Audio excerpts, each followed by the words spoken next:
Hey everyone, it's Sundays with Timmy XJW. As you can tell by the title of this video, I want to talk about Jehovah's Witnesses and bite model. I've talked about in my previous videos how they use propaganda toward their followers. And it really falls into play with their bite model technique. If you're new and you don't know what bite model is behavior, information, thought, and emotional control. Now, I'm sure there's some ExJehovah's Witnesses who are returning visitors on my channel are familiar with bite model. And for those who are also familiar with Telltale, he talks about bite model in a few of his videos.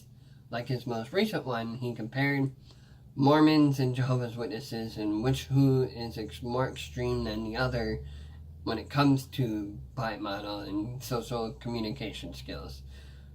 And another thing I wanted to add to this is I wish I could have 22 years of my life I never had, thanks to the Jehovah's Witnesses. I mean, granted, I'm making up for it.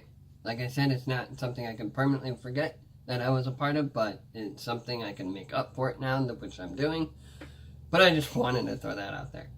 And another thing that also caught my attention with Telltale is when he talks about in his older videos where it's just focused on the Jehovah's Witnesses and bite model, is he showed a audio clip of a elder or brother, can't remember who, I don't think it was really specified, but anyway, one of the elders or brothers talk about how they're not a part of bite model, but other religious cults are. That really threw me off, and that gave me a red flag right there. Goes with the black and white technique. This is why I wanted to make a video myself.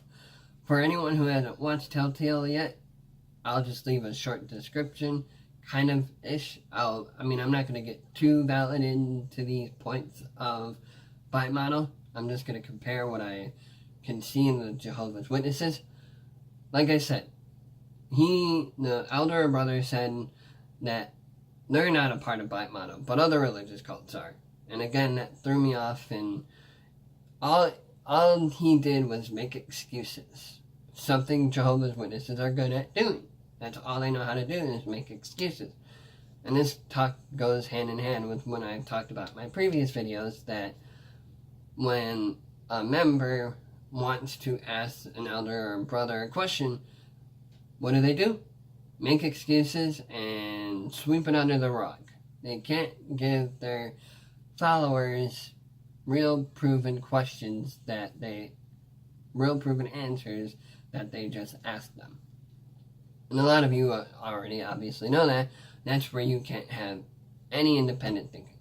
Anyway, like I said, it really threw me off that they said they weren't a part of the bite model. Again, as they're good at doing, they made a bunch of excuses and covered it up. But I'm going to get into bite model. Bite model is behavior, information, thought, and emotional control. Now, I'm not going to obviously read all the valid points. I'm just going to read off what I saw that are compared to the Jehovah's Witnesses. And I know a lot of you ex-Jehovah's Witnesses probably have seen bite model videos about it, but I'm going to just read off for those who haven't seen any bite model videos about Jehovah's Witnesses.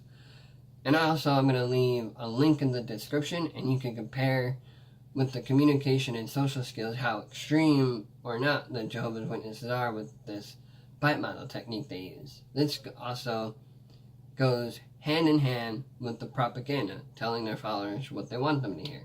So I'm going to get into it. The first one, like I said, I'm not going to get into all the valid points. I'm just going to get into a few for behavior control. Regulate individual's physical reality.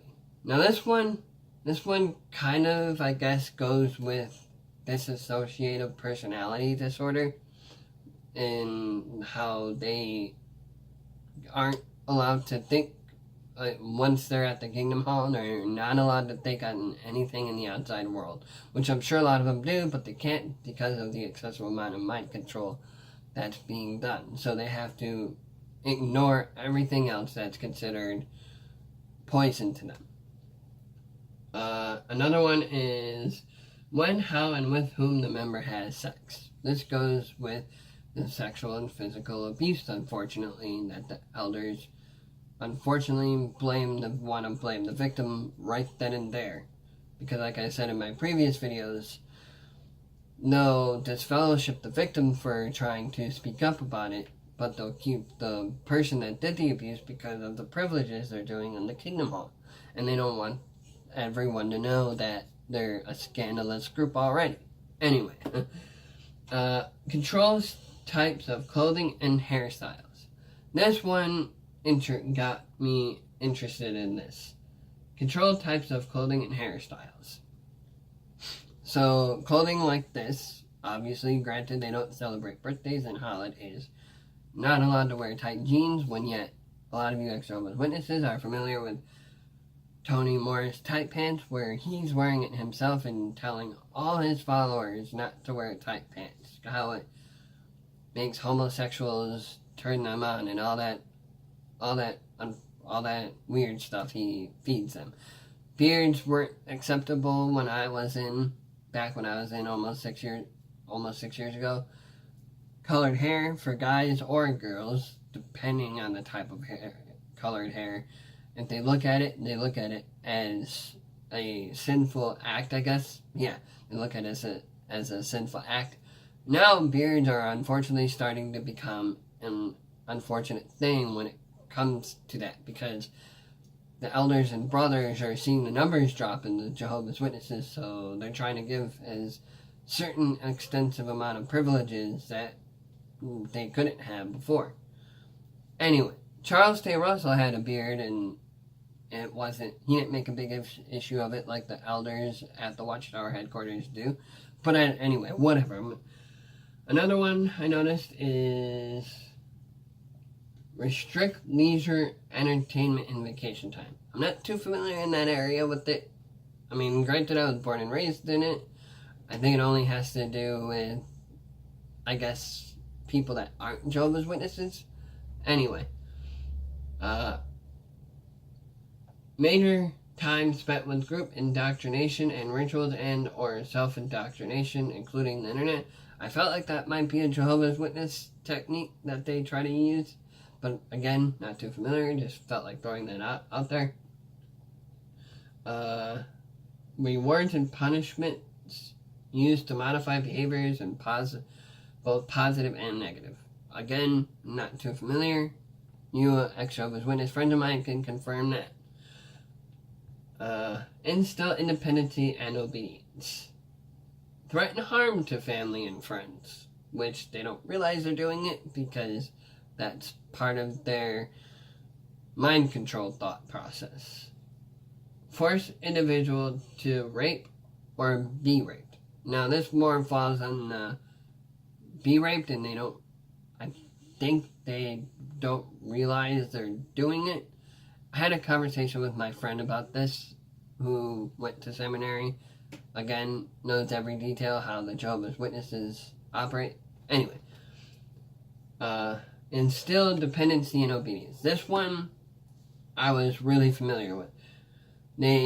No matter what happens, no matter how bad your parents treat you, you're supposed to obey your parents, no matter how bad it may be, regarding physical or sexual or both, or no matter what it is, in any way, shape, or form, you're supposed to always obey your parents. That's the message they drill into their followers who have children. They're supposed to obey them no matter what.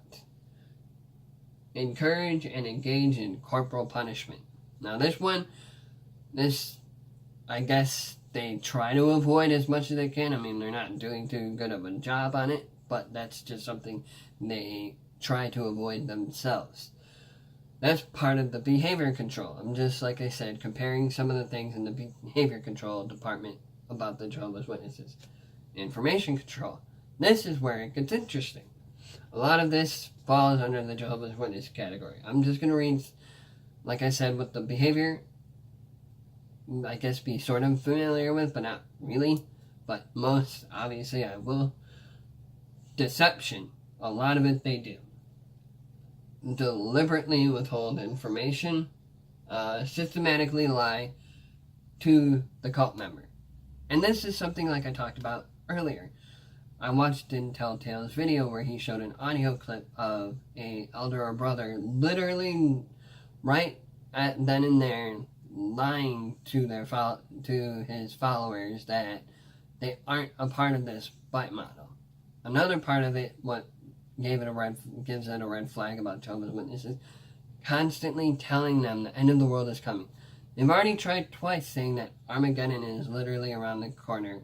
I mean, they've said it multiple times, but because they've been caught lying and repeating it over and over, now they're just going to keep saying that, Armageddon is around the corner. We're going to live forever on Paradise Earth at any moment now. They consistently are lying to their followers.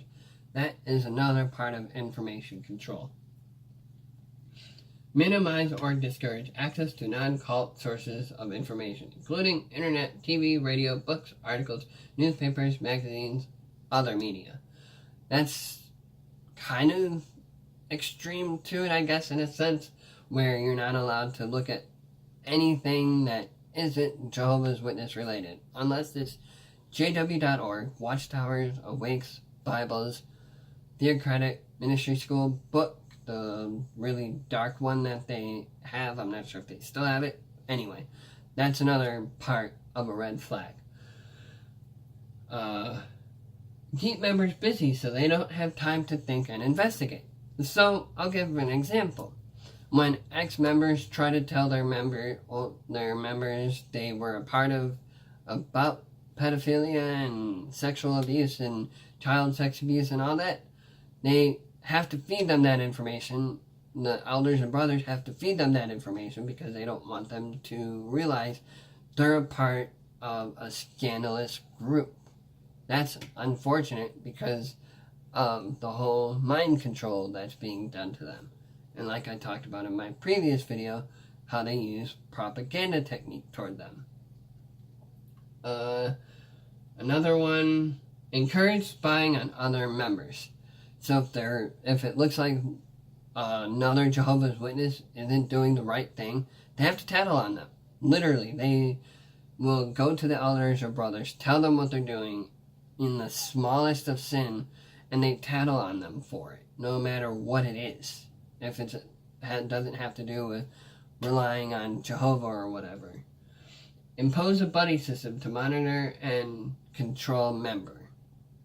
So that one, I'm pretty sure that's pretty extreme. I'm not too familiar with that area.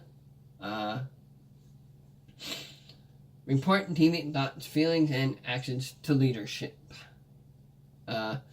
Unfortunately, like I said, this also goes hand in hand with not allowed to think of anything else but Jehovah, unfortunately. Like I said, this is something they use on their propaganda techniques. This also falls, again, with their propaganda techniques in any way, shape, or form possible. Another one is unethical use of confession. Kind of like the Catholics and, again, Mormons and all that, but I'm focusing on, Jehovah's Witnesses.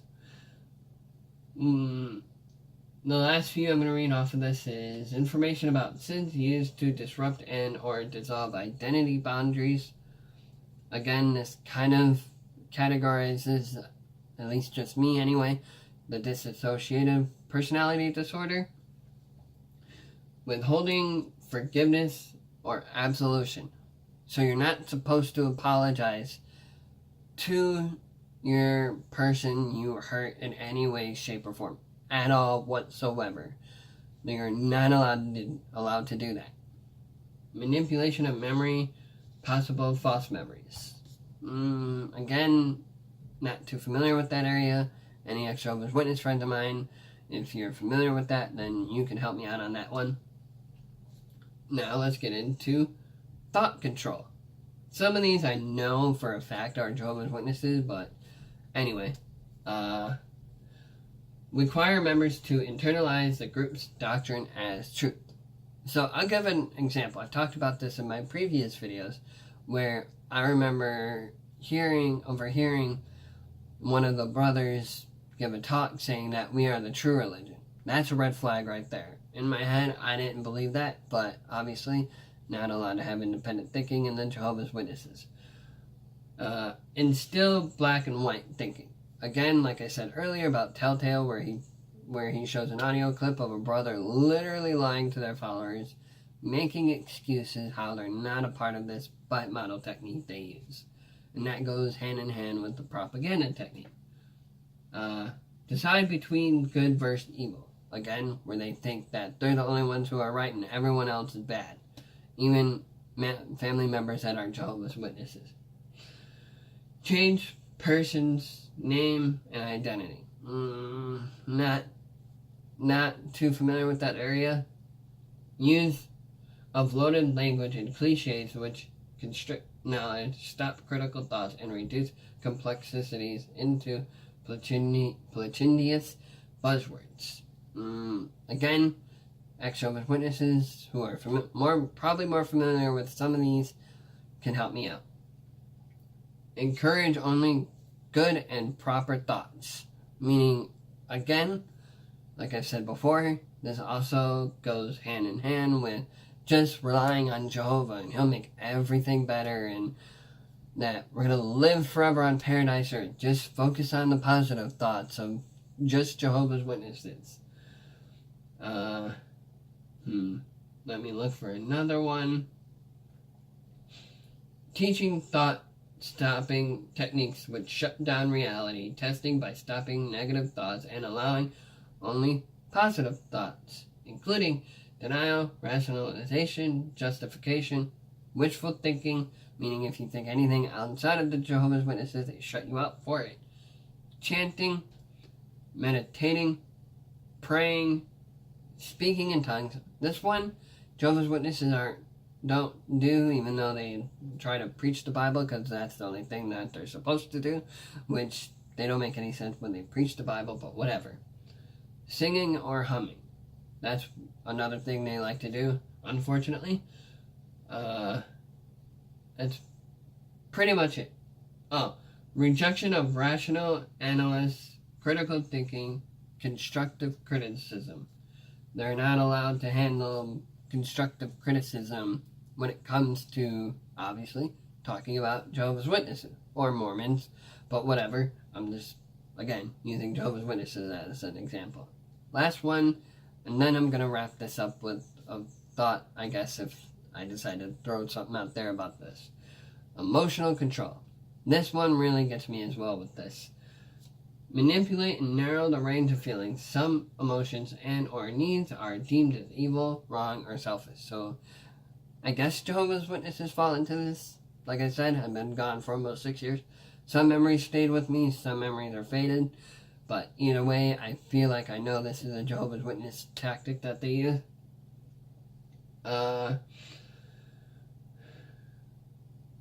Make the person feel that problems are always their own fault, never the leaders or their group's fault. Again, this falls under the category of independent thinking or questioning the elders or brothers, whatever they may have. Promote feelings of guilt or unworthiness, such as identity guilt. You are not living up to your potential. Your family is deficient. This falls under the mind control category. Your thoughts, feelings, actions are irrelevant or selfish. Social guilt. My dad did this a lot to me. Anytime that he got heavily involved with Jehovah's Witnesses, and if I wanted to be with people that weren't Jehovah's Witnesses, he'd go nuts on me about it and make me feel guilty for choosing the side of Satan's enemy, which I'm going to get into that in a little bit. Instill fear, such as fear of thinking independently. Again, I've talked about this in my previous videos, where you're not allowed to have free thinking. Think for yourself. Look up information for yourself. The outside world. Again, not allowed to associate with anyone that isn't a Jehovah's Witness technically. Enemies. This one really gave it a red flag here and made me really think about this one. So I've talked about in my previous videos how Jehovah's Witnesses look at people who, even family members, including family members, one of Satan's enemies that aren't Jehovah's Witnesses. Which is why they're not allowed to technically talk to them, and they can't. They make their conversations with them less and pretty much make them look non-existent. That's unfortunately what they do to their family members who aren't a Jehovah's Witness or never went to the Kingdom Hall. They make them look like they're one of Satan's enemies, and this is part of emotional control. This is one is geared toward us for emotional control, unfortunately, that they do to us, leaving or being shunned by the group. Again, they shut themselves off, make people that are ex-members, such as myself, and anyone watching this, feel fear and guilty, I guess. Trying to put that into words, but can't really right now, but whatever. Others, disapproval, meaning can't get into anything, can't enjoy anything, can't have a different belief because they'll be unhappy, and they'll use the excuse that Jehovah is unhappy, that you believed in something else or whatever. Let me look for another one here really quick. Phobia, indoctrination, including irrational fears about leaving the group or questioning the leader's authority. Again, no independent thinking. Shunning of those who leave, fear of being rejected by friends, peers, and family. Again, where if you think anything different or do anything even in the smallest of sin, you're looked bad and everyone looks at you bad. This is where the propaganda technique and mind control works come into play that I've talked about in my previous videos. And then another one, I'll use the last two. Never a legitimate reason to leave. Those who leave are weak, undisciplined, unspiritual, worldly, brainwashed by family or counselor. So this is where Jehovah's Witnesses, especially the elders and brothers, don't want you to see a counselor. If you're feeling depressed, you're not allowed to see a counselor. They make you feel bad for it.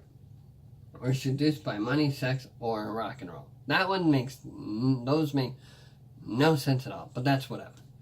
And then the last one is threats of harm to ex-member and family.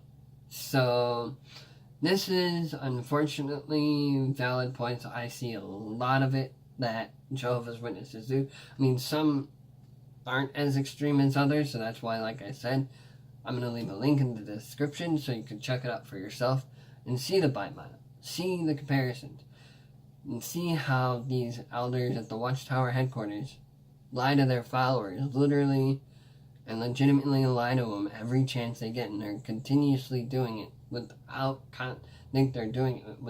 consequences, even though they know for a fact there's consequences, but they don't want their followers to know that, so they'll continuously lie to them.